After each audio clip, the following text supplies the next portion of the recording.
ኢትዮጵያ ቴሌቪዥን ነው።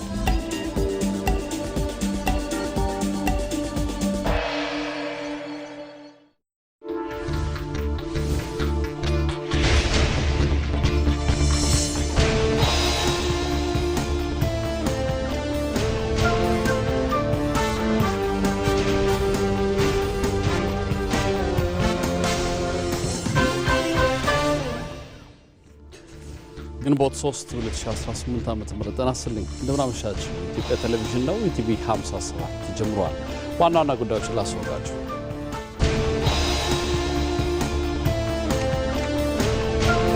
የኢትዮጵያ ብሔራዊ ምርጫ ቦርድ 7ኛው ጠቅላላ ምርጫ በታቀደለት የጊዜ ሰሌዳ መሰረት እንዲካሄድ የመራጮች ግንዛቤን ጨምሮ በርካታ የቅድመ ምርጫ ተግባራትን እያከናወነ ይገኛል።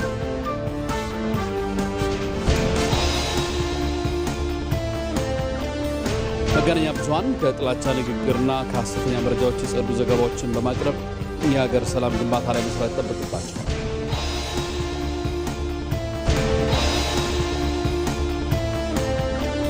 የአሜሪካው ፕሬዝዳንት ዶናልድ ትራምፕ የኢራንን የሰላም ጥያቄ ውድቅ አደረጉ የሚሉት ዋና ዋናዎቹ ናቸው።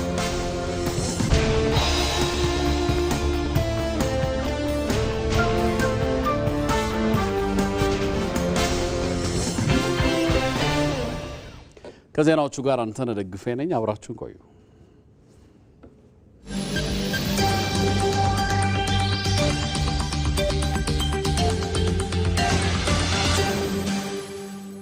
ሀገር በትርክት ትጸናለች። ሚዲያው ሀገር የምትጸናበትን ትርክትን ይቀመማል።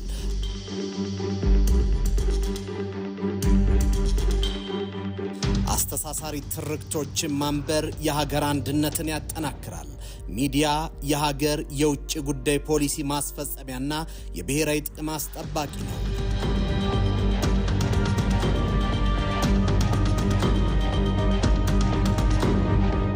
ሀገራት ሚዲያዎቻቸውን በመጠቀም ብሔራዊ ጥቅሞቻቸውን እያስከበሩ ይገኛሉ። የኢትዮጵያ ሚዲያስ ከሀገር ብሔራዊ ጥቅምን ከማስከበር አንጻር ቦታው የቱ ጋር ነው? ኢትዮ መልህቅ ዛሬ ምሽት ከ3 ሰዓት ጀምሮ በኢትዮጵያ ቴሌቪዥን እና በኢቢሲ.ስትሪም ላይ ይህንን ጉዳይ እየዳሰሰ አብራችሁ ይገኛል። ኢትዮ መልህቅ።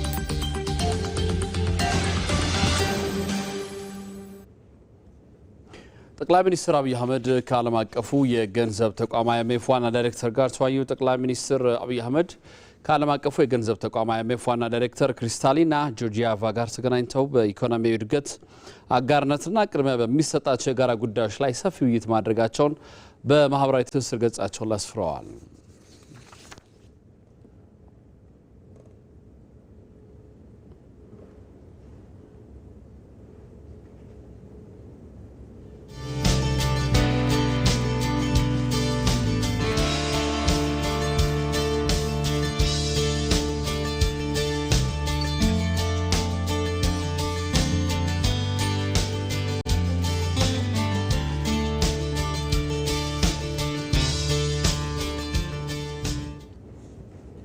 መገናኛ ብዙሃን ከጥላቻ ንግግርና ከሐሰተኛ መረጃዎች የጸዱ ዘገባዎችን በማቅረብ የሀገር ሰላም ግንባታ ላይ መስራት ይጠበቅባቸዋል። በማህበራዊ መገናኛ ብዙሃን የሚታየውን የተዛባ መረጃ ከፍተት በትክክለኛ መረጃ በመተካትና ለማህበረሰቡ ግንዛቤ መፍጠር መስራት ተገቢ ነው። ብሩክታዊት አስራት ጭማሪ አላት። የአንድ ሀገር ህልውናና ልዕልና የሚመሰረተው በድንበር ጥበቃ ብቻ ሳይሆን በዜጎቿ ልብ ውስጥ በሚታነጸው የጋራ መግባባትና በትርክት ድርና ማግ ጭምር ነው። የመገናኛ ብዙሃን ደግሞ የዚህ ትርክት ዋና ቀማሪ፣ የህዝብ የልብ ትርታ አዳማጭና የሀገር ብሔራዊ ጥቅም ዋነኛ ዘብ ነው። በዚህም ከተከፋፈለ ነጠላ ትረካ በመውጣት እንደ ሀገር የገጠሙንን የታሪክና የማህበራዊ ስብራቶች ለመጠገን ታሪክን ማውሳትና ማህበረሰቡ ጋር መቅረብ ያስፈልጋል። ማህበረሰቡን ቀርቦ ማወቅ ያስፈልጋል ያስባለሁ። ምናልባት ታች ያለው ማህበረሰብ ምንድነው የሚለው ስለነዚህ አይነት ነገሮች? ካሁን በፊት በሪሊ የነበሩት ነገሮች ምን ይመስላሉ? መረጃዎቹስ ምንን ያመላክታሉ? የሚሉት ነገሮች ወደ ሚዲያ መምጣት አለባቸው።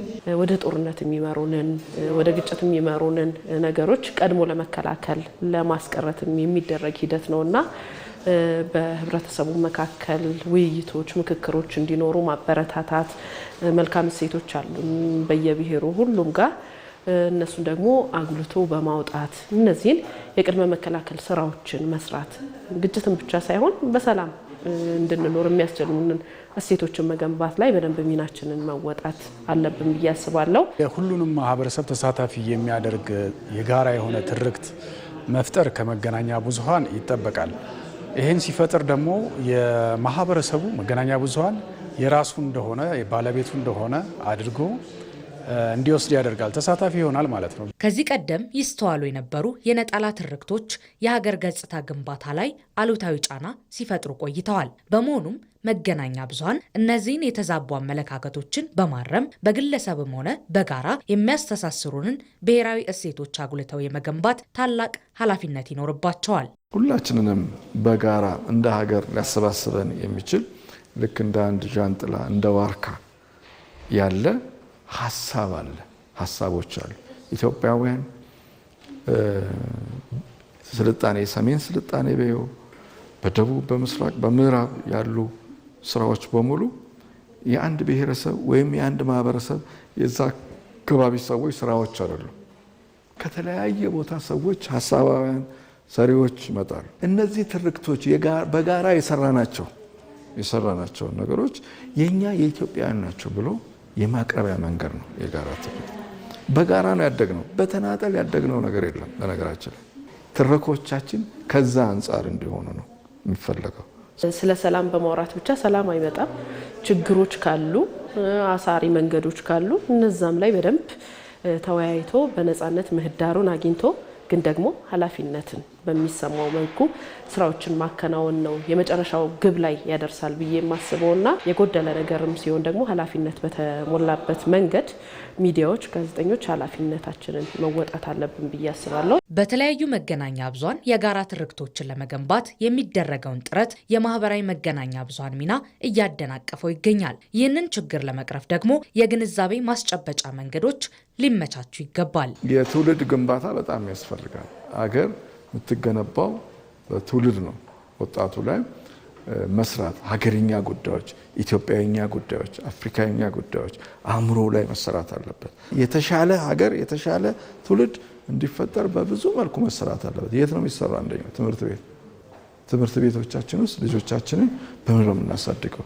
በኢትዮጵያዊኛ ወግ ማዕረግ፣ በታሪኮቻችን፣ በዚህ በገዢ ትርክቶቻችን እንደዛ እያደረግን ስናሳድጋቸው በጊዜ ሂደት ውስጥ እነዚህ ልጆች አእምሯቸው ላይ እየሰራን የተሻለ ትውልድ መፍጠር እንችላለን።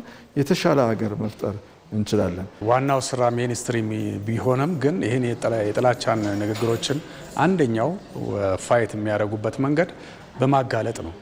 በተለይ ሀሰተኛ የሆኑ መረጃዎችን በማጣራት ነው። ሁለተኛ ደግሞ የጥላቻ ንግግርን ሕጉንም በደንብ የሚያውቁ ሰዎች ያሉ አይመስለኝም። ምክንያቱም ምን አይነት ነው የጥላቻ ንግግር፣ ምን አይነትስ ችግር ይፈጥራል፣ ምን አይነት ችግር ያስከትላል የሚለውን እሱንም ከባለሙያ ጋር በመሆን ማስተማር ነው። መገናኛ ብዙሃን ከነጠላ ትርክቶች ወጥተው የታሪክ ስብራቶችን በመጠገን የጋራ መግባባትን የመገንባት ታሪካዊ ኃላፊነት ይኖርባቸዋል። ይህ እውን ሊሆን የሚችለው ግን የመገናኛ ብዙሃን ባለሙያዎችም በኃላፊነት ስሜት ለሀገር ብሔራዊ ጥቅም ዘብ ሲቆሙ ብቻ ነው። የመገናኛ ብዙሃን በሕግና ስርዓት የተቃኘ ሙያዊ ስነ ምግባራቸውን ጠብቀው ከሰሩ ለሀገራዊ ጋራ መግባባት እውን መሆን ትልቅ አበርክቶ አላቸው። በኢትዮጵያ የተከሰቱና የሚከሰቱ መልካም ነገሮች ሁሉ የዜጎች የጋራ የትብብርና የአብሮነት ውጤት ናቸው። ተስፋዬ ጫኔ ተጨማሪ ያለው የመገናኛ ብዙሃን ለአንዲት ሀገር እድገትም ሆነ ጥፋት ምክንያት የመሆን ትልቅ አቅም አላቸው። ለምሳሌ የአማራና የኦሮሞ ሕዝብ ታሪክ የዛሬ 100 ዓመት አይጀምርም። 300 400 ዓመት ወደ ኋላ ብትሄድ ጎንደር ላይ፣ ወሎ ላይ የጋራ ታሪክ አላቸው። በጋራ መንግስት መስርተዋል፣ በቋንቋ ተግባብተዋል፣ ተዋልደዋል። ሚዲያዎቻችን ግን ያንን ጉድ አይፈልጉትም። ያ አብሮ የነበሩበትን ጊዜ አይፈልጉትም። በሆነ ጊዜ የተጣሉበትን ጉዳይ ያነሳሉ። ኢንሲደንት ወይም ኬዝ ስተዲ በአካዳሚክስም ይታወቃል። አንድ ኬዝ ላይ ቤዝ አድርጎ ይጠናል። ነገር ግን ሚዲያዎች ኢምፔሪካሊ ኩነትን ከወቅቱ ከከባቢ ጋር አስተሳስሮ ማሳየት ቢችሉ ኖሮ አብዛኛው የጋራ ማንነት ያጣንባቸው ልምምዶች ይቀረፋሉ ብዬ አስባለሁ። እነዚህ የመገናኛ ብዙሃን ታዲያ በህግና ስርዓት በተቃኘ ሙያዊ ስነ ምግባራቸውን ጠብቀው ከሰሩ ለሀገራዊ መግባባትን መሆን ትልቅ አበርክቶ እንደሚኖራቸውም እርግጥ ነው። ብዝሃ ማንነት፣ ብዝሃ ቋንቋ ያለባት ብዝሃ ስብጥር፣ የተለያየ ብሔር አለ፣ ሃይማኖት አለ። ይህን ሁሉ ተሳስሮ ያለበት ልዩ ውበት ያላት ሀገር ናት ያለችን። በመገናኛ ብዙሃን አዋጅ ላይ ራሱ ብዝሃ ማንነትን ማስተናገድ ለሚዲያ ግዴታ ነው። ግዴታ የተቀመጠ የስነ ምግባር መርሆ ነው፣ የማይጣስ ማለት ነው። እንደ መርህ መገናኛ ብዙሃን ስሙ እንደሚያመለክተው የብዙሃን መገናኛ ነው የሚለው እንጂ የተወሰነ የግሩፕ አይልም። ታሳቢ አድርገው መስራት ያለባቸው የመጀመሪያው ነው የሚቀርጹት አጀንዳ ራሱ ታሳቢ ማድረግ ያለበት ብዙዎቹን ነው። ማንኛውም ሰው አንድ መገናኛ ብዙሃን እሱን የሚመለከተውን መረጃ እስካልሰጠው ድረስ አይከታተለውም። ይሄ ምን ማለት ነው? ያ ተቋም ያ ጋዜጠኛ ያገለለው ህብረተሰብ አለ ማለት ነው። ነጠላ ትርክት ካቀረበ አንድ መገናኛ ብዙሃን ያችን ትርክት የሚፈልግ ሰው ብቻ ነው የሚያዳምጠው።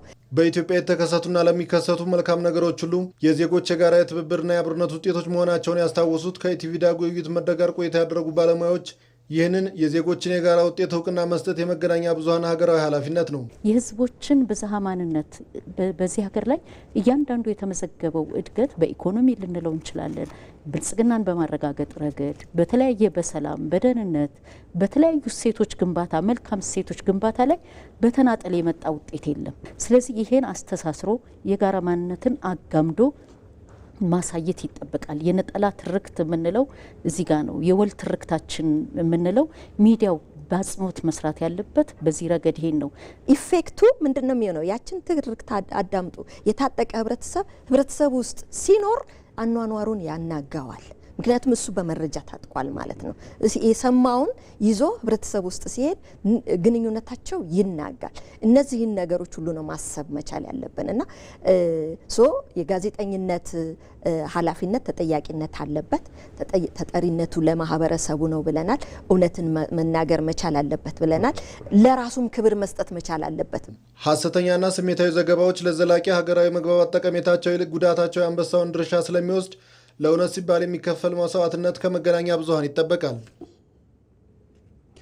ከ32 ሚሊዮን በላይ ዜጎችን የጤና መረጃ ዲጂታል ለማድረግ ተችሏል። የጤና ሚኒስትሯ ዶክተር መቅደስ ዳባ ይህን የገለጹት ዛሬ በጤና መረጃና በዲጂታል ጤና ፈጠራዎች ላይ በዘላቂ ኢንቨስትመንት የጤና ትሩፋቶች ማሳደግ በሚል መሪ ሀሳብ 5ኛውን ሀገር አቀፍ የጤና መረጃ ሳምንት በአዲስ አበባ ባስጀመሩበት ወቅት ነው።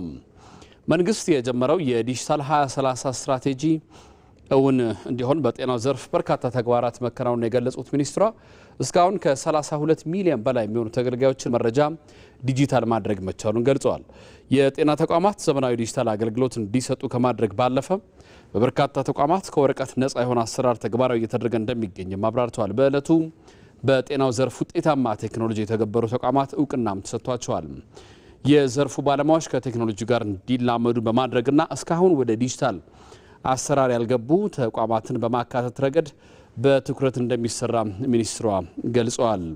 የከፍተኛ ትምህርት ተቋማት ለዘርፉ ልዩ ትኩረት መስጠት ዘመኑን የዋጀም የሰው ኃይል በማፍራት ረገድ የድርሻው እንዲወጣም ጥሪ አቅርበዋል።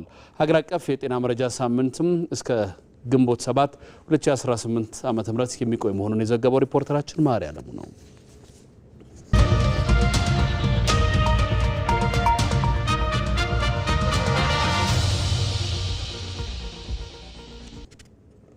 የኢትዮጵያ ብሔራዊ ምርጫ ቦርድ 7ኛው ጠቅላላ ምርጫ በታቀደለት የጊዜ ሰሌዳ መሰረት እንዲካሄድ የመራጮች የግንዛቤን ጨምሮ በርካታ የቅድመ ምርጫ ተግባራትን እያከናወነ ይገኛል። የምርጫ ሂደት ዲሞክራሲያዊና ስኬታማ እንዲሆን እየተከናወኑ ያሉ ተግባራትን በተመለከተ ዛህራ መሐመድ ተከታዩን ዘገባ አሰራርታለች። የኢትዮጵያ ብሔራዊ ምርጫ ቦርድ መራጮች ስለ ምርጫ ሂደት፣ ስለ ድምፅ አሰጣጥ ስነ ስርዓትና ስለ መብቶቻቸው በቂ ግንዛቤ እንዲኖራቸው ለማድረግ በትኩረት እየሰራ ነው። ለዚህም ስኬታማነት ቦርዱ ከተለያዩ የሲቪክ ማህበራትና ተቋማት ጋር በቅንጅት እየሰራ ይገኛል። እስካሁንም በዘርፉ ልምድ ያላቸው በርካታ ሀገር በቀል ተቋማት የፈቃድ የምስክር ወረቀት ተሰጥቷቸው በየአካባቢው ህብረተሰቡ በምርጫው በንቃት እንዲሳተፍ የማስተማር ስራቸውን እንዲጀምሩ አድርጓል። የመራጮች ትምህርት የሚያስተምሩ ወደ 169 የሲቪል ማህበረሰብ ድርጅቶች ከቦርዱ ፈቃድ አግኝተዋል። ከነዚህ መካከል ወደ 141ዱ የገንዘብ ድጋፍ አግኝተዋል። 68ቱ ከኢትዮጵያ ብሔራዊ ምርጫ ቦርድ በጀት የሳብ ግራንት አግኝተዋል። 32ቱ ከተባበሩት መንግስታት የልማት ድርጅት ከተገኘ የገንዘብ ድጋፍ ያው ለቦርዱ ከተባለው ሳብ ግራንት አግኝተዋል። እንደገና ወደ 14 የሚሆኑት ደግሞ ከአውሮፓ ዩኒየን ኤከስ በሚባለው ተቋም አማካኝነት እንዲያገኙ ተደርገዋል። የምርጫውን ተአማኒነትና ግልጽነት ለማረጋገጥ የታዛቢዎች ሚና ሌላው የሂደቱ ወሳኝ አካል ነው። በአሁኑ ወቅት በርካታ የሀገር ውስጥ የሲቪክ ማህበራትና ዓለም አቀፍ ድርጅቶች የምልከታ ስራቸውን ለመጀመር አስፈላጊውን የእውቅና ወረቀት ወስደዋል። ቦርዱ ለታዛቢዎች ተገቢውን የስነ ምግባር መመሪያና የአሰራር ደንብ አስቀድሞ ማሰራጨቱን የገለጸ ሲሆን ይህም በምርጫው ዕለት ሊከሰቱ የሚችሉ ክፍተቶችን በገለልተኛ አካል ለመታዘብና ሂደቱን ዲሞክራሲያዊ ለማድረግ ትልቅ ፋይዳ እንዳለው አስገንዝበዋል። 55 የሲቪል ማህበረሰብ ድርጅቶች ተመዝግበዋል። እነኚህ የሲቪል ማህበረሰብ ድርጅቶች ወደ 1429 የሚሆኑ ኮኦርዲኔተሮች አሏቸው። በዛው ልክ ደግሞ በ100 ሺህ የሚቆጠሩ ተዘዋዋሪ የታዛቢዎች አሏቸው ማለት ነው። በሌላ በኩል በመላ ሀገሪቱ በሚገኙ የምርጫ ጣቢያዎች ለሚሰማሩ የምርጫ አስፈጻሚዎች በኃላፊነትና ተግባር ላይ ያተኮረ ስልጠናም እየሰጠ ይገኛል። ከዚሁ ጋር ተያይዞ የመራጮች መዝገብ፣ የድምጽ መስጫ ወረቀቶችና ሌሎች አስፈላጊ የምርጫ ቁሳቁሶች እስከ ምርጫ ጣቢያዎች ድረስ በወቅቱ እንዲደርሱ የሎጂስቲክ ስራው በተቀናጀ መልኩ እንደሚከናወንም ቦርዱ አመላክቷል። ያው እንግዲህ በቀጣይነት በሚቀሩን አጭር ጊዜ ለምርጫ ቀን አስፈጻሚዎች ስልጠና በመስጠት የድምጽ መስጫ ወረቀት በማሳተም በማሰራጨት በየምርጫ ጣቢያው በማድረስ በንዑስ ጣቢያነት የተቋቋሙት ንዑስ ጣቢያዎች ደግሞ በመሄድ በማደራጀት ለመራጮች ምቹ በማድረግ ረገድ ስራውን የሚሰራ ይሆናል።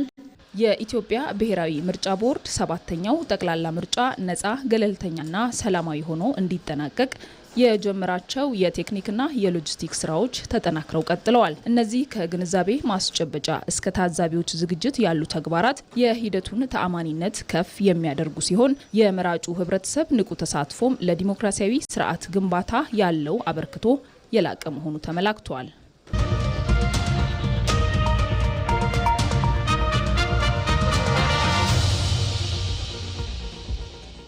የኢትዮጵያ መከላከያ ሰራዊት ለቀጠናዊ አጋርነትና ለጋራ ትምህርት ትልቅ ዋጋ እንደሚሰጥ ተገለጸ። የተገለጸው የመከላከያ አዛዥነትና ስታፍ ኮሌጅ በብዝሃነት ለጋራ ደህንነት በሚል መሪ ቃል በየዓመቱ የሚያከናውነውን የባህል ቀን ባከበረበት ወቅት ነው። የመከላከያ ትምህርትና ስልጠና ዋና መምሪያ ኃላፊ ጀነራል ይመር መኮንን በዚህ ወቅት እንደተናገሩት የኢትዮጵያ መከላከያ ሰራዊት ለቀጠናዊ አጋርነትና ለጋራ ትምህርት ትልቅ ዋጋ ይሰጣል። የኢትዮጵያ መከላከያ አዛዥነትና ስታፍ ኮሌጅ በሙያቸው ብቁ፣ በስትራቴጂክ አስተሳሰብ የበለጸጉና ባህላዊ ግንዛቤ ያላቸውን መኮንኖችን በማፍራት ረገድም ቁልፍ ሚና እየተጫወተ እንደሚገኝ ገልጸዋል። በኮሌጅ ውስጥ ከ10 በላይ አፍሪካ ሀገራት መኮንኖች ስልጠናቸውን እየተከታተሉ እንደሚገኙ የገለጹት ጀነራሉ ተቋሙ ከትምህርት ማዕከልነት ባለፈ አህጉራዊ አንድነትና የመከላከያ ትብብር ማሳያ ነው ብለዋል። የመከላከያ አዛዥነትና ስታፍ ኮሌጅ አዛዥ ብርጋዴር ጀነራል ዮሐንስ መኮንን በበኩላቸው በኮሌጁ የተከበረው የባህል ቀን የአንድነት፣ የጋራ መከባበርና የማንነት መገለጫ ጭምር ነው ብለዋል። ዘገባውም የመከላከያ ሚዲያና ኮሚኒኬሽን ማዕከል ነው። የውጭ ዜና። የአሜሪካው ፕሬዝዳንት ዶናልድ ትራምፕ የኢራንን የሰላም ጥያቄ ውድቅ አደረጉ።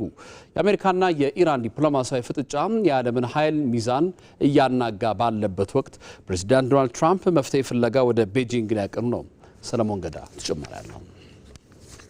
በአሜሪካና በኢራን መካከል የተከፈተው ጦርነት 10ኛ ሳምንቱን ሲደፍን ዓለም በታሪኳ አይታው የማታውቀው እጅግ ውስብስብና አደገኛ መስቀለኛ መንገድ ላይ ቆማለች። ፕሬዚደንት ዶናልድ ትራምፕ የኢራንን የሰላም ጥያቄ በፍጹም ተቀባይነት የሌለው በሚል ውድቅ ማድረጋቸው ጉዳዩ ከቀጠናዊ ግጭት አልፎ የዓለምን ኢኮኖሚያዊና ወታደራዊ መዋቅር የሚንድ ክስተት መሆኑ አረጋግጧል። የዛሬው የኢራን የኒውክሌር ፍጥጫ መነሻ አሜሪካ ራሷ መሆኗ የታሪክ ትልቁ ምጸት ነው። በ1976 ዓ.ም በፈረንጆቹ የዘመን አቆጣጠር አተም ለሰላም በተሰኘው የአሜሪካ ፕሮግራም አማካኝነት ለኢራን የኒኩሌር ቴክኖሎጂ ሲሰጥ በወቅቱ እስራኤልም የዚሁ ታሪካዊ ፕሮጀክት ደጋፊና አጋር ነበረች።